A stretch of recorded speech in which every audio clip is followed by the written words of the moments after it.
आज मैं बहुत कम समय में आपको रोटेशन जैसे टफ चैप्टर और सारे examination JEE main, advanced, NEET और कोई भी अदर एग्जामिनेशन के लिए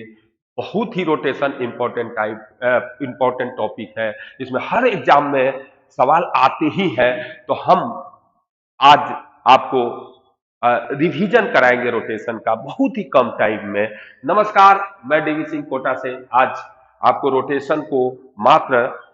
बहुत कम टाइम में रिवीजन करने के लिए एक प्लान लेकर आए हैं। जैसे रिंग है, रिंग का मोमेंट ऑफ इनर्शिया इसके प्लेन के परपेंडिकुलर एक्सिस के अबाउट आपका एमआर स्क्वायर होता है और ये जो है सेंटर के अबाउट सिमेट्री होता है, इसलिए इसके प्लेन में कोई भी एक्सिस होगा उसके अबाउट मोमेंट ऑफ इनर्शिया आपका सेम होगा और वो सारा एक्सिस आपको डायमीटर होगा। तो परपेंडिकुलर एक्सिस थ्योरम से आप डायमीटर के about moment of inertia MR square by 2 निकाल सकते हैं। उसी प्रकार डिस्क भी सेंटर के अबाउट सिमेट्री है, इसीलिए जेड एक्सिस के बाद इसकी moment of inertia MR square by 2 होती है। अगर इसके प्लेन में अगर कोई एक्सिस है तो उसके about moment of inertia same होगा। तो परपेंडिकुलर एक्सिस थ्योरम लगाकर उसके अबाउट एमआर स्क्वायर बाई 4 किसी भी डायमीटर के अबाउट मोमेंट ऑफ इनर्शिया निकाल सकते हैं। और यहाँ पर आपको मैं यह है हॉलो स्फीयर, हॉलो स्फीयर का डायमीटर के about moment of inertia 2/3 MR square होता है। यहाँ परपेंडिकुलर एक्सिस थ्योरम नहीं लागू होता है, फिर यहाँ पैरेलल एक्सिस थ्योरम लगा करके आप किसी भी टेंजेंट के अबाउट मोमेंट ऑफ इनर्शिया निकाल सकते हैं। और उसी प्रकार सिर्फ डायमीटर के अबाउट ये moment of inertia 2/5 MR square होता है सॉलिड स्फीयर का। और इसमें भी परपेंडिकुलर एक्सिस थ्योरम नहीं लागू होगा। परपेंडिकुलर एक्सिस थ्योरम सिर्फ 1 डायमेंशनल और 2 डायमेंशनल बॉडी के लिए लगता है, 3 डायमेंशनल बॉडी के लिए नहीं लगता है। और यहाँ पैरेलल एक्सिस थ्योरम किसी भी बॉडी के लिए लगता है, तो आप लगाकर अदर एक्सिस के अबाउट मोमेंट ऑफ इनर्शिया निकाल सकते हैं। और ये दोनों सेंटर के अबाउट सिमेट्री है, तो सेंटर से इसके प्लेन में कोई भी एक्सिस जाएगा उसके about moment of inertia same होगा। उसी प्रकार कोन है, कोन लाइक के जैसे सॉलिड कोन है, मूली गाजर टाइप का होता है और उसकी मोमेंट ऑफ इनर्शिया उसके एक्सिस से अबाउट निकालना है तो 3/10 एमआर स्क्वायर होता है। और हॉलो जब होता है, जैसे आप बर्थडे टोपी होता है, उसकी moment of inertia MR square by 2 होता है। अब मैं बताता हूं कि कभी कभी सवाल में क्या करेगा, कैविटी बना देगा और कहेगा जी इसके अबाउट मोमेंट ऑफ इनर्शिया निकालिए। तो पूरी डिस्क का मोमेंट ऑफ इनर्शिया निकाल लीजिए विदाउट कैविटी का, और फिर इस कैविटी का इसके सेंटर के अबाउट अगर ये डिस्क है तो पूरी डिस्क का मोमेंट ऑफ इनर्शिया इसके अबाउट निकालेंगे। फिर कटा हुआ पोर्शन का जो ट्रंकेटेड ये जो है, ये जो कैविटी बना है, इसको भी एक डिस्क मानकर इसके अबाउट इसके सेंटर के अबाउट मोमेंट ऑफ इनर्शिया निकाल लेंगे। और फिर पैरेलल एक्सिस थ्योरम का लगाकर इसके अबाउट मोमेंट ऑफ इनर्शिया निकाल लेंगे और पूरी में से उसको माइनस कर देंगे। तो पूरी डिस्क की मोमेंट ऑफ इनर्शिया माइनस इसका इस कैविटी का मोमेंट ऑफ इनर्शिया इस एक्सिस के अबाउट मोमेंट ऑफ इनर्शिया हो जाएगा। कभी कभी पहले तो नहीं पूछता था, आजकल वेरिएबल भी पूछने लगा। मान लीजिए ये डिस्क है और डिस्क का मोमेंट ऑफ इनर्शिया आपको निकालना है, और लेकिन उसका डिस्क का जो है सरफेस मास डेंसिटी या आपका वॉल्यूम मास डेंसिटी जो है वेरी कर रहा है, like sigma is equal to sigma naught R. तो यहाँ पर हम एक छोटा रिंग लेंगे, रिंग कंसीडर करेंगे, क्योंकि रिंग से इस एक्सिस पर कोई भी परपेंडिकुलर क्या होगा, से डिस्टेंस सेम होगा। तो 2πr dr इंटू उसकी मास होगी circumference into thickness 2πr dr into sigma, और यह इज इक्वल टू आ जाएगा सिग्मा, चूंकि सिग्मा नॉट आर है और इसकी ये जो है डिस्क है इसकी इनर रेडियस ए है और इसकी आउटर रेडियस बी है, तो ये डीएम निकल गया। रिंग का इसके about moment inertia dm/r square होता है, तो ए से बी तक इंटीग्रेट कर देंगे तो हो जाएगा। अगर ये पूरी डिस्क होगी तो ए को 0 कर देंगे। इस प्रकार आप निकाल सकते हैं। उसी प्रकार आपका परपेंडिकुलर एक्सिस थ्योरम क्या होता है कि किसी भी एक्सिस सेंटर से गुजरता हुआ एक्सिस के about moment of inertia generally याद रहता है बच्चों को, और वो आईसीएम एम के स्क्वायर के बराबर भी ले लेता है, के जहां रेडियस ऑफ जायरेशन होता है। और उसके पैरेलल कोई भी एक्सिस होगा तो उनके बीच का सेपरेशन निकाल दो, तो इस एक्सिस के अबाउट मोमेंट ऑफ इनर्शिया इसके अबाउट प्लस इनके बीच का सेपरेशन है, बॉडी का टोटल मास एम है, md स्क्वायर के बराबर हो जाता है। लेकिन ये किसी भी बॉडी के लिए लागू होगा, 2D 3D 1D सब के लिए। परंतु अगर कोई प्लेनर बॉडी है, लीनियर बॉडी है, तो उसके लिए आप लगा सकते हैं परपेंडिकुलर एक्सिस थ्योरम। इसके प्लेन में 2 एक्सिस ले लीजिए, एक्स और वाई, और एक प्लेन के परपेंडिकुलर जेड ले लीजिए, तो I X plus I Y I Z के बराबर होता है। अब देखिए, अब सवाल बनाने में हमारे पास एंगुलर मोमेंटम निकालना रहता है। तो एंगुलर मोमेंटम अगर किसी पार्टिकल का निकालना है तो आर क्रॉस एम भी सेम कर दीजिए, जैसे टॉर्क आर क्रॉस एफ करते हैं। अगर कोई फिक्स एक्सिस के अबाउट निकालना है तो आई ओमेगा कर लीजिए। लेकिन वह एक्सिस में थोड़ा सा आपको मैं बता रहा हूं, हम अभी रोटेशन जब पढ़ेंगे उसमें प्रिंसिपल एक्सिस की बात करेंगे, प्रिंसिपल एक्सिस के अबाउट रोटेशन लेंगे, नहीं तो टेंशन ऑफ इनर्शिया का चक्कर आ जाता है किसी पॉइंट के अबाउट एंगुलर मोमेंटम लिखने में, जो हमारे सिलेबस में नहीं है। तो आप एंगुलर मोमेंटम निकालना है किसी एक्सिस के अबाउट, तो आई ओमेगा होना चाहिए, और वह एंगुलर मोमेंटम जो है उसी एक्सिस के अलाउ होगा। लेकिन कब होगा? जब वो प्रिंसिपल एक्सिस होगा, और प्रिंसिपल एक्सिस के about tension of inertia zero होता है, प्रोडक्ट ऑफ इनर्शिया जीरो होता है, टेंशन ऑफ इनर्शिया नहीं जीरो होता है। और वह उसको पहचानने का तरीका है कि कैसे आप प्रिंसिपल एक्सिस को पहचानिएगा। तो एक तो है एन फोल्ड रोटेटिंग मेथड होता है, किसी बॉडी को एन फोल्ड माने एन वन मत लीजिएगा, अगर मान लो 60 से रोटेट करा दिए या 90 से रोटेट करा दिए किसी एक्सिस के अबाउट, और उसका मास डिस्ट्रीब्यूशन नहीं चेंज हुआ, तो वह एक्सिस उसका प्रिंसिपल एक्सिस है। जैसे लाइक यह है, यही है, रेक्टेंगल है। अगर मान लो कि इस एक्सिस के अबाउट इसको हम 90 से रोटेट, इसको हम क्या 180 से रोटेट करा दें, तो मास में कोई अंतर नहीं पड़ेगा, तो यह इसका प्रिंसिपल एक्सिस होगा। ओके। अगर दूसरा क्या होता है कि या 60, 90 या किसी से 2π/n फोल्ड से आपको रोटेट कराना है, और चेक कर सकते हैं आप। तो यह अगर बाय द वे इस एक्सिस के अबाउट आप चेक करो, तो ये तो मास डिस्ट्रीब्यूशन बदल जा रहा है, तो इसके अबाउट ये इस अनुसार प्रिंसिपल एक्सिस नहीं है, लेकिन एक्चुअल में यह प्रिंसिपल एक्सिस है। तो दूसरा भी एक मेथड होता है जिसको हम कहते हैं प्लेन रिफ्लेक्शन मेथड, लेकिन आपके अनुसार प्लेन मिरर रिफ्लेक्शन मेथड। क्या करें हम कि बॉडी के सेंटर से एक हम प्लेन मिरर रख दें, और वह अगर ऊपर का इमेज नीचे वाला है या नीचे का इमेज ऊपर वाला है, तो वह प्लेन मिरर सिमेट्री है। तो उस प्लेन मिरर पर कोई भी परपेंडिकुलर डालिएगा तो वह जो है प्रिंसिपल एक्सिस होगा। तो इस बॉडी में अगर ऐसे हम प्लेन मिरर रख दिए, तो यहां पर क्या है, यह एक्सिस यह है, तो उस प्लेन मिरर पर क्या होगा, वह क्या होगा, उस प्लेन मिरर पर वह परपेंडिकुलर होगा, तो वह प्रिंसिपल एक्सिस है। यानी इस पर इवन कोई भी एक्सिस लोगे तो वह प्रिंसिपल एक्सिस हो जाएगा। और उसके बाद रोटेशन हो रहा है तो आपको कोई टेंशन लेने की जरूरत नहीं है। अगर एक्सिस के बाद tau equal to I omega लिख करके आराम से आप काम कर सकते हैं, और सवाल भी बना सकते हैं, उसको आगे भी बढ़ा सकते हैं किसी भी पॉइंट के अबाउट अगर बात करते हैं। तो अगर मैं बात करूं कि एक जैसे सिंपल सी बात मैं आपको बता देता हूं कि जैसे यही हेमी स्फीयर है। अगर यह जो है आपका एक्सिस है, इसको ना चाहिए इसके अबाउट, तो ये 2πn कोई भी फोल्ड लोगे, n1 मत लेना, तो ये रोटेशनल सिमेट्री में आ रहा है, तो यह इसका प्रिंसिपल एक्सिस होगा। अब आप क्या कर सकते हैं कि ऐसे एक प्लेन मिरर रख दो, ऐसे, तो इधर का इमेज इधर होगा, इसीलिए इसके परपेंडिकुलर कोई भी एक्सिस होगा यहां से पास करे। अब ऐसे रखोगे तो ऐसे, तो यहां से कोई भी एक्सिस पास करेगा वो भी आपका प्रिंसिपल एक्सिस होगा। और हम कोशिश करेंगे कि अपना सिलेबस के अनुसार कुछ नहीं सोचना है, सिर्फ एक्सिस जो लेना है प्रिंसिपल एक्सिस लेना है, दैट्स ऑल। और आप किसी फिक्स एक्सिस के बाद कोई भी रोटेट कर रहा है तो आई ओमेगा होगा उसका एंगुलर मोमेंटम, टॉर्क होगा आई अल्फा, और जिस एक्सिस के बाद टॉर्क लोगे उसी एक्सिस के बाद मोमेंट ऑफ इनर्शिया लोगे। अगर वह एक्सिस नॉन इनर्शियल फ्रेम में है तो सेंटर ऑफ मास पर एक स्यूडो फोर्स लगा करके और तब टॉर्क निकालेंगे, और तब tau equal to I alpha लगाएंगे। सवाल बनाने का तरीका क्या होगा, फर्स्ट स्टेप में आप टॉर्क ले लीजिए आई अल्फा, उसके बाद टॉर्क लिखकर अल्फा निकाल लीजिए। अल्फा जीरो है तो थीटा ओमेगा टी लगा दीजिए सर्कुलर मोशन टाइप का। अल्फा कांस्टेंट है तो तब लगा दीजिए ये omega naught T plus half alpha T square, या omega equal to omega naught alpha T, या अल्फा वेरिएबल है तो वह लगा दीजिए alpha equal to D omega by D T equal to omega D omega by D theta. ऐसा आप कर करके सवाल, फर्स्ट स्टेप में क्या करना है, टॉर्क लिख देना है एक्सिस के बाद। सेकंड स्टेप में क्या कर देना है, उसके बाद आपको मोमेंट ऑफ इनर्शिया लिख देना है एक्सिस के बाद। जैसे यह है तो इसके बाद moment of inertia ml square by 3 हो गया, एफ का इसके बाद टॉर्क क्या हो गया, एफएल हो गया, और हिल फोर्स का टॉर्क नहीं है, तो ये एफएल इक्वल टू इतना कर दिया, अल्फा निकल गया। उसके बाद सवाल बनाएंगे।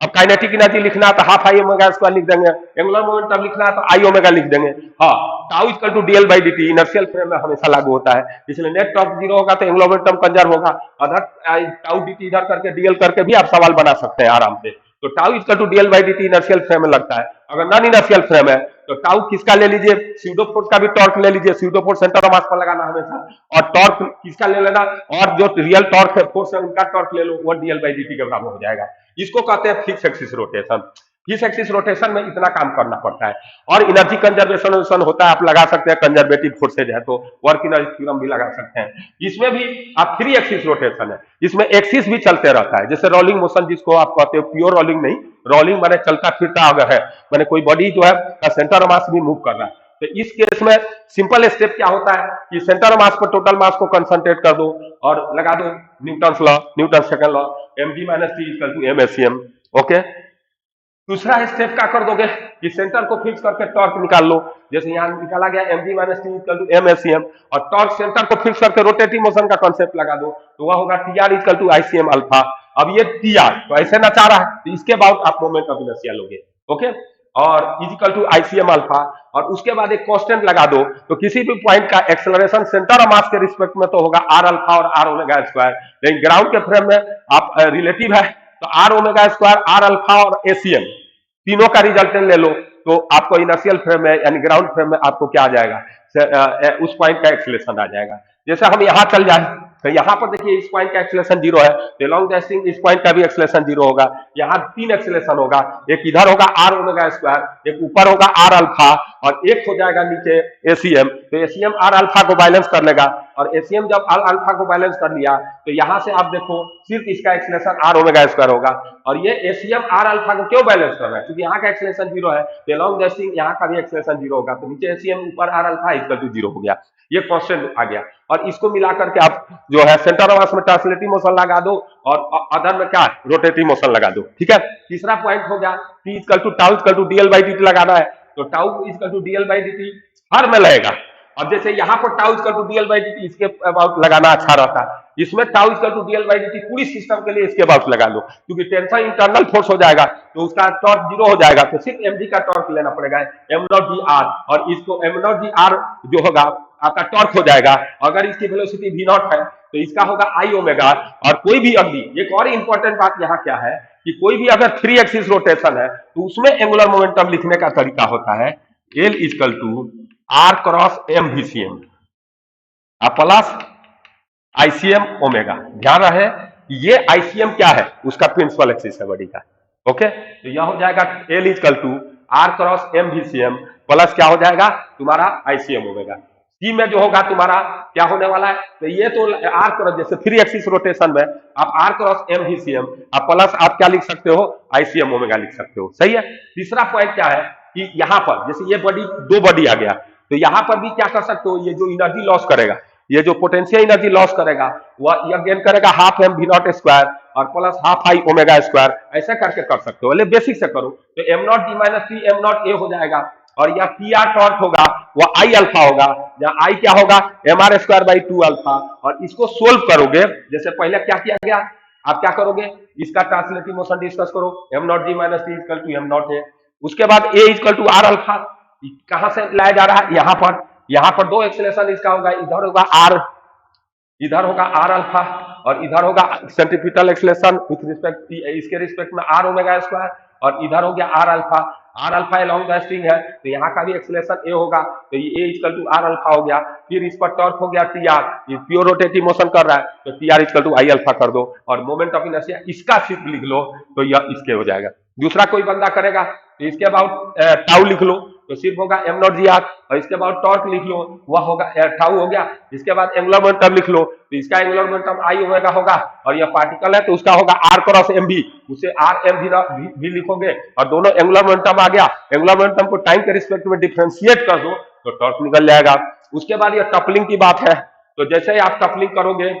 हाँ कपलिंग कराना है तो ये जो इस पॉइंट के बाद टपल करेगा तो ये एफ का टॉर्क जो होना चाहिए एमजी का जो टॉर्क है उससे क्या होना चाहिए, बड़ा होना चाहिए। लेकिन कोई मान लो बॉक्स में रखा हुआ है ट्रक में और ट्रक एक्सेलरेट हो रहा है तो एक ट्रक के फ्रेम में वह टपल करेगा, इसीलिए ट्रक के कारण एक स्यूडो फोर्स लगाकर तब टॉर्क निकालना। यहाँ पर क्या है एफएल हो गया आगे, और ओ के अबाउट टॉर्क निकालना है, ओ के अबाउट एफएल का टॉर्क एमजी सेंटर पर लगेगा तो एमजी का टॉर्क क्या होगा, एमजी इसके पैरेलल लाइन नीचे हो तो बी बाई टू, तो एफएल ग्रेटर हो जाएगा एमजी बी बाई टू, तो वो पॉइंट के अबाउट टपल कर जाएगा, और टपल करेगा तो यहाँ फ्रिक्शन लगेगा स्टैटिक। अब देखो उसके बाद प्योर रोलिंग मोशन करता है कोई बॉडी तो वो भी थ्री एक्सिस रोटेशन जैसा ही है, उसमें भी आपने क्या करेंगे कूलिंग मास को सेंटर पर कंसंट्रेट मान करके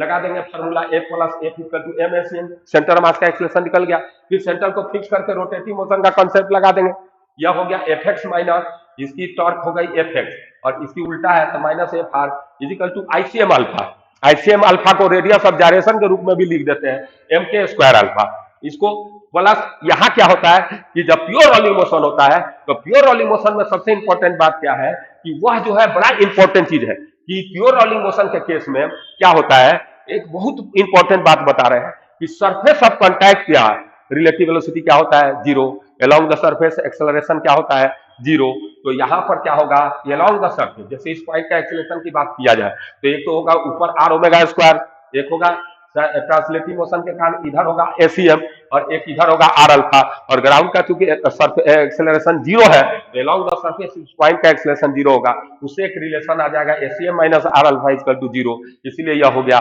ACM equal to R alpha. और प्योर रोलिंग मोशन चूंकि हो रहा है तो प्योर रोलिंग मोशन में या तो फ्रिक्शन जीरो होगा या फ्रिक्शन का नेचर स्टैटिक होगा, काइनेटिक फ्रिक्शन नहीं होगा। तो फ्रिक्शन का अगर ये राउंड बॉडी है जैसे डिस्क है, स्फीयर है और सरफेस के अलॉन्ग फोर्स का कंपोनेंट है, तो डिस्क है, स्फीयर है, ऐसा ऐसा राउंड बॉडी है, अगर स्फीयर है, डिस्क है, रिंग है, सिलेंडर है, हॉलो सिलेंडर है, तो ऐसे चीजों में आपको मैं बता रहा हूं कि यहां पर आप काम कर सकते हैं, वहां ये फॉर्मूला लगा सकते हैं फ्रिक्शन के लिए, सही, R X minus K square by R square plus K X Y. X क्या होगा, सेंटर से जहां फोर्स लग रहा है उसकी डिस्टेंस होगी, अगर वह एक्स नीचे है तो निगेटिव लेंगे, अगर यह एक्स ऊपर है तो पॉजिटिव लेंगे, और यह वैल्यू क्या है, रेडियस ऑफ जायरेशन है, तो रेडियस ऑफ जायरेशन जैसे अगर यह डिस्क होता है जिसकी मोमेंट ऑफ इनर्शिया सेंटर के अबाउट क्या होता है, M R square by two होता है, और यह M R square by two equal to M K square लिख देता है, तो तुम्हारा के स्क्वायर निकल जाता है, वैल्यू रखोगे तो एफ क्या आएगा, एफ जीरो आ गया, तो यहाँ पर फ्रिक्शन जीरो हो जाएगा। एफ अगर पॉजिटिव आ गया तो अप्लाइड फोर्स के डायरेक्शन में फ्रिक्शन हो जाएगा, एफ निगेटिव हो गया तो फ्रिक्शन क्या होगा, पीछे लग जाएगा। ये बहुत अच्छा फॉर्मूला है, इससे जल्दी सवाल बन जाता है, और फ्रिक्शन है तो है, एक सिर्फ फ्रिक्शन का वैल्यू यहाँ रखो तो एसीएम निकल जाएगा, एसीएम निकल जाता है तो आर अल्फा भी निकल जाता है। ये था आपका pure rolling motion. Pure rolling में स्टैटिक फ्रिक्शन लग रहा है तो आप ये बात को ध्यान में रखिएगा, यह फ्री एक्सिस रोटेशन का ही एग्जाम्पल है, रोलिंग मोशन का ही एग्जाम्पल है, लेकिन प्योर रोलिंग में स्लाइडिंग नहीं होता है। अब मैं बताता हूं उसके बाद एक और बात है कि कॉलिजन, तो कॉलिजन जब होता है तो कोई भी एक फिक्स एक्सिस कॉलिजन होता है, हमारा फिक्स एक्सिस कॉलिजन यहाँ पर है कि यहाँ पर अगर एक फिक्स एक्सिस कॉलिजन है यानी एक रॉड यहाँ पर हिंज किया हुआ है और लटकाया गया है, और उस रॉड से एक पार्टिकल जिसका मास एम नॉट है आकर एक्स डिस्टेंस पर टकरा रहा है,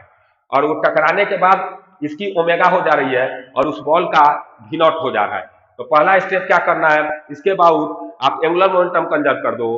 हिंज पॉइंट के बाद, तो इसका होगा पॉइंट है तो एंगुलर मोमेंटम होगा आर क्रॉस एम भी पार्टिकल का, तो आर क्रॉस एम भी, आर कौन हो गया, एक्स हो गया, एम भी हो गया एम नॉट भी नॉट, तो पहले एंगुलर मोमेंटम हो गया एम नॉट भी नॉट एक्स, रॉड में कोई एंगुलर मोमेंटम नहीं है क्योंकि वो चल नहीं रहा है, और इज इक्वल टू होगा यह, उसके बाद आप क्या करोगे,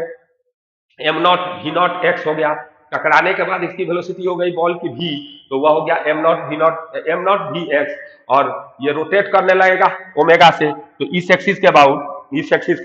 इसकी moment of inertia M L square by three होगा, तो वह हो गया M L square by three omega, और ये जो होगा आपका एंगुलर मोमेंटम हो गया कंजर्व। दूसरा कोफिशिएंट ऑफ रेस्टिट्यूशन का फॉर्मूला लगाया जाता है, जहां पर पॉइंट ऑफ कोलिजन है तो वहां ई है, इलास्टिक कोलिजन होगा तो 1 हो जाएगा।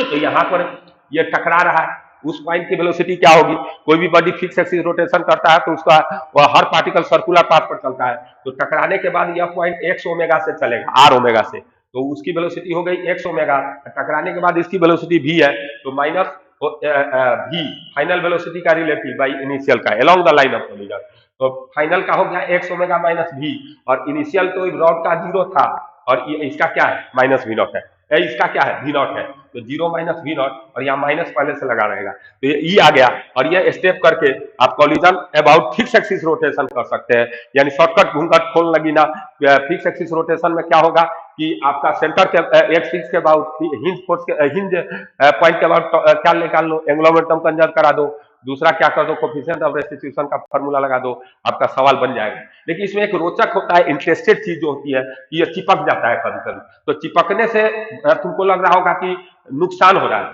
लेकिन चिपकने के बाद मजा आ जाएगा। क्या मजा आ जाएगा चिपकने के बाद, अगर ये जो है आपका रॉड है और यह एम नॉट भी नॉट है और यह यहाँ जाकर के चिपक गया, तो चिपकने के बाद सब एंगुलर वेलोसिटी ओमेगा से चलने लगेंगे, तो इस हिंज पॉइंट के बाद अगर इसका एंगुलर मोमेंटम लिखोगे तो यह होगा एम नॉट भी नॉट एक्स, क्योंकि आर क्रॉस एम भी करके देख लो, इज इक्वल टू क्या हो जाएगा, यह सब चिपक गए तो इसकी मोमेंट ऑफ इनर्शिया होगी रॉड की M L square by three, और एक्सिस से इसकी डिस्टेंस परपेंडिकुलर डिस्टेंस है एक्स नॉट, तो ये पार्टिकल जो चिपक गया इसमें जाकर उसकी हो गई एम नॉट एक्स स्क्वायर और इंटू कर दो ओमेगा, ओके, और ये जो है आपको इससे डायरेक्ट ओमेगा निकल जाएगा। ये बहुत शॉर्ट है इसलिए ऑब्जेक्टिव में पूछने का चांस बनता है। तो हमारा ये जो हो गया कॉलिजन तक हम पहुंच गए। देखिए अब देखिए एक लास्ट कॉलिजन है जो आपको खतरनाक चीज बनाने में मदद करेगा, वह क्या है, फ्री एक्सिस रोटेशन। लाइक एक रॉड है, ये रॉड है जैसे यह रॉड है, समझा देते हैं, और यह रॉड में एक बॉल जाकर यहां टकरा रहा है भी नॉट से, एम नॉट भी नॉट से टकरा गया। अब ये रॉड फ्री एक्सिस है, मैंने ये रॉड जो है लाइक ऐसे रखा हुआ है, मैं बताना चाहता हूं आपको कि कोई रॉड जैसे ऐसे रखा हुआ है रॉड, और यहां कोई मार दिया ऐसे, तो इसका सेंटर ऑफ मास भी आगे जाएगा और ओमेगा से रोटेट भी करेगा। तो जैसे ही टक्कर मारेगा इंपल्सिव फोर्स लगेगा, इसलिए नॉन इंपल्सिव फोर्स को नेग्लेक्ट कर देंगे और यह ओमेगा से ऐसे नाचने लगेगा और सेंटर ऑफ मास की वेलोसिटी यह होगी। तो पहला काम करो, मोमेंटम कंजर्व कर दो, इसको टकराने के बाद वेलोसिटी भी हो गई, तो लीनियर मोमेंटम कंजर्व करोगे तो M naught V naught equal to M naught भी, आप प्लस हो जाएगा एम वी सी एम। दूसरा बात क्या है, दूसरा में M naught V naught L by two, M naught angular momentum conserve कर दो, तो यहाँ किसी भी पॉइंट के बाद एंगुलर मोमेंटम कंजर्व किया जा सकता है, लेकिन इस पॉइंट के बाद कंजर्व करने से मजा आता है। लेकिन R cross M V C M plus ICM omega लिखने में दिक्कत आती है, इसीलिए हम इसी पॉइंट के बाद angular momentum centre of mass के बाद लिखने थे, तो R cross M V C M 0 हो जाएगा, इसीलिए इसके बाद एंगुलर मोमेंटम कंजर्व करोगे तो यह होगा M naught V naught L by two, M naught V naught L by two is equal to क्या होगा, यहां पर M naught V naught L by two is equal to क्या होगा, इसका फिर हो जाएगा बाद में आर क्रॉस एम वी से M naught V L by two आ गया, plus R cross M I R cross M V C M, तो इसी के बाउट है तो R cross M V C M 0 हो गया, सिर्फ आईसीएम ओमेगा होगा और दोनों का सेम ही डायरेक्शन में हो रहा है, तो यह हो जाएगा M L square by 12 omega. दूसरा क्या है, कोफिशिएंट ऑफ रेस्टिट्यूशन का फॉर्मूला लगा देना इसके बाद, तो इसके बाद अगर कोफिशिएंट ऑफ रेस्टिट्यूशन का फॉर्मूला लगाया जाए तो ई, तो इसकी वेलोसिटी क्या हो जाएगी, एक तो सेंटर ऑफ मास के कारण वेलोसिटी होगा VCM और प्लस होगा सेंटर ऑफ मास के बाद रोटेट कर रहा था L/2 ओमेगा, और ये माइनस पहले लगता है ई में हर जगह, तो वही होगा लाइन ऑफ कोलिजन के लॉन्ग, और बाई माइनस माइनस माइनस इसका क्या होगा बेटा, इसका आपका वेलोसिटी हो जाएगा V नॉट, फाइनल V हो गया है, और बाई इनिशियल इसका तो इस पॉइंट का 0 है और इसका इनिशियल है M naught V naught, okay sorry V naught. अब ये स्टेप लेकर के आप सवाल को इजीली बना सकते हैं, आपको कोई दिक्कत होने वाला नहीं है। लेकिन एक इंपॉर्टेंट बात यहाँ पर है, ये भी चिपक गया, मान लो कि ये बॉल अगर चिपक गया तो चिपकने के पहले इसकी वेलोसिटी क्या थी, एम नॉट वी नॉट, ठीक है ना, ये चिपकने के बाद एक वेलोसिटी थी एम नॉट वी नॉट, तो इसका एंगुलर मोमेंटम रॉड के सेंटर ऑफ मास के अबाउट जनरली बच्चा लगाता है, हा? लेकिन मेरा यो कहना है कि ठीक है रॉड के सेंटर के अबाउट ही लगाना है तो लगाओ, लेकिन जो बच्चा इसका और इसका सेंटर ऑफ मास के अबाउट लगाएगा तो उसको सवाल बनाने में आसानी होगी, लेकिन वह सेंटर ऑफ मास फिर निकालना पड़ेगा, तो चलो रॉड के अबाउट लगा दे रहे हैं, तो यह होगा M naught V naught L by two is equal to, अब ये चिपक गया तो क्या होगा, ये सेंटर ऑफ मास तो निकालना ही पड़ेगा, तो R cross M V C M, तो बच्चा क्या करेगा, R cross M V C M में इसका ले लेगा, नहीं R cross M V C M में आपको ये इसका और इसका सेंटर ऑफ मास होगा वहां होगा। अगर मान लो ये रॉड है, अब सपोज करो इसका मास सेम ले लेते हैं, चल मास सेम ले लिए, तो आपका क्या होगा, यहां चिपकेगा, तो इस रॉड का सेंटर ऑफ मास यहां है और इसका यह यहां हो गया, तो इनका सेंटर ऑफ मास दोनों को मिलकर के यहां हो जाएगा, ये VCM हो जाएगा। अब रॉड के सेंटर के अबाउट हम लगा रहे हैं, ठीक है ना, अब ये जो है सेंटर से इसका डिस्टेंस हो जाएगा L/4, तो देखो एंगुलर मोमेंटम हम इस रॉड के सेंटर के अबाउट लगा रहे हैं कि लेकिन मेरे अनुसार तुम क्या करना, इसी सेंटर ऑफ मास के अबाउट लगा देना, चलो रॉड के ही सेंटर के अबाउट हम लिख दिया तो लगाते हैं, तो यह होगा एम वी नॉट L/2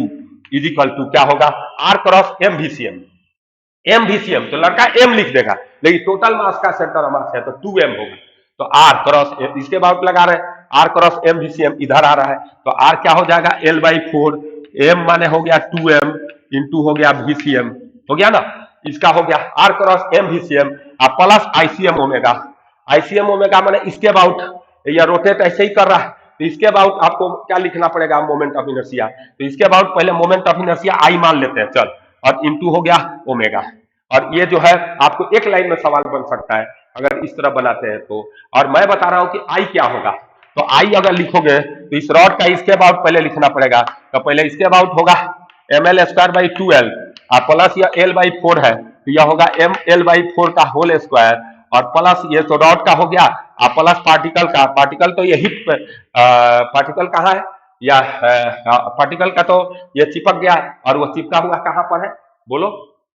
आई लिखना है ना, तो आई तो सेंटर ऑफ मास के अबाउट लिखेंगे, तो आईसीएम ओमेगा किसके अबाउट लिख रहे, नहीं इसके अबाउट निकाल रहे हैं, तो R cross M VCM plus ICM omega, तो आईसीएम ओमेगा माने इस पॉइंट के अबाउट, तो इस पॉइंट के अबाउट अगर लिखना चाहेगा तो इसका तो हो गया ml² / 12 प्लस ml/4 का होल स्क्वायर, परंतु ये मास तो यहाँ चिपका हुआ है, तो इसका मोमेंट ऑफ इनर्शिया इसके बाद क्या होगा, ये भी होगा m, और यहाँ से यहाँ का डिस्टेंस क्या है बेटा, l/4, ये पार्टिकल है तो डायरेक्ट mr² लगा दिए। और इस तरह यह मोमेंट ऑफ इनर्शिया इस पॉइंट के अबाउट हुआ ICM, इसको हम इंग्लिश बोलेंगे ICM। ICM मतलब ये रॉड प्लस ये इसका हो गया, और इसको सोल्व करके आप सवाल बना सकते हैं। और ये जो है आपको कंप्लीट हो गया। एक इंपॉर्टेंट बात है जिसके बाद हम आपको स्टॉप करेंगे पढ़ाना, ये देखो एक और बात है, जो फिक्स एक्सिस रोटेशन में जो कॉलिजन हुआ था, शायद हम मिटा दिए, अगर फिक्स एक्सिस कॉलिजन में जो होता है कहीं पर टकरा गया ये, तो लड़का समझता है कि यहाँ लीनियर मोमेंटम कंजर्व नहीं होगा। लीनियर मोमेंटम तब कंजर्व नहीं होगा जब कॉलिजन के समय में यह इंपल्सिव फोर्स हो गया, लेकिन हिंज फोर्स यहाँ जब कॉलिजन होता है यहाँ से 12/3 पर, तो हिंज फोर्स 0 आ जाता है और लीनियर मोमेंटम कंजर्व हो जाता है। तो ये कहना कि फिक्स एक्सिस कॉलिजन में लीनियर मोमेंटम कंजर्व नहीं होता है, ये गलत बात है। जब कॉलिजन किसी तरह का हो, अगर वह हिंज से 12/3 पर होगा तो लीनियर मोमेंटम कंजर्व हो सकता है, इसीलिए मस्ट नहीं कहेंगे, मे बी कंजर्व लिख सकते हैं। ये एक इंपॉर्टेंट पॉइंट था। उसके बाद एंगुलर मोमेंटम कंजर्व करना है तो किसी बहुत इजी चीज होती है। एंगुलर मोमेंटम जब कंजर्व करना है, मान लो कि कोई नचनिया नाच रही है और नाचते नाचते नाचते ऐसे नाच रही थी, मान लो कि उसकी एक्सिस फिक्स है, अब वो अपना हाथ से कराकर मोमेंट ऑफ इनर्शिया हाफ कर दी, तो एंगुलर मोमेंटम कंजर्व है, तो आई ओमेगा इक्वल कांस्टेंट हो गया, आई को हाफ कर ली तो ओमेगा ट्वाइस हो जाएगा। क्या अगर मान लो कोई डिस्क है, यही कोई डिस्क है और डिस्क में कोई ऐसे ऐसे बना लिया, ऐसे ऐसे कुछ बना दिया ऐसे ऐसे, और यहाँ दो बॉल रख दिया, अब यह बॉल इधर भागने लगा, यह बॉल इधर भागने लगा, तो इसका ओमेगा घटेगा कि बढ़ेगा, तो अब मोमेंट ऑफ इनर्शिया बढ़ेगा, दूर जा रहा है तो एक्सिस से मास जितना दूर जाएगा आई बढ़ेगा तो ओमेगा घट जाएगा, और ये क्या करेंगे, आई ओमेगा कांस्टेंट कर देंगे, तो एक्सिस के बाद I1 omega equal to I2 omega 2 कर देते हैं। अब दूसरा टॉर्क जो होता है ना, कोई भी बॉडी अगर ट्रांसलेटिव इक्विलिब्रियम है तो टॉर्क किसी भी पॉइंट के बाद सेम होता है। अगर टॉर्क की बात करोगे तो सी फ्रेम, जैसे आप एक और इंपॉर्टेंट बात जानिए कि फिक्स एक्सिस रोटेशन में जब सवाल बनाते हैं तो अगर वह एक्सिस मान लो बस में है और बस एक्सेलरेट हो रहा है तो एक स्यूडो फोर्स जरूर लगाना। ओके, दूसरा क्या है कि इसके बाद इंस्टेंटेनियस एक्सिस ऑफ रोटेशन होता है, तो इंस्टेंटेनियस एक्सिस ऑफ रोटेशन में आप सवाल मत बनाना। अगर इंस्टेंटेनियस एक्सिस ऑफ रोटेशन से सवाल बनाते हो तो उस पॉइंट का वेलोसिटी 0 होता है और कोई गारंटी नहीं कि उस पॉइंट का एक्सेलरेशन 0 हो। अगर वहां एक्सेलरेशन है तो पहले तो पता करना पड़ेगा, नहीं तो नहीं पता हो रहा है तो एक्सेलरेशन मान करके एक स्यूडो फोर्स लगा दो और तब इंस्टेंटेनियस एक्सिस ऑफ रोटेशन से सवाल बनाना चाहिए। और मैकेनिकल एनर्जी भी कंजर्व कर सकते हैं, ये सारी चीजें कर सकते हैं। ये आपका बेसिक था, इतना देर में आपको इतना से सारे कंपटीशन का सवाल बन सकता है। Thank you very much.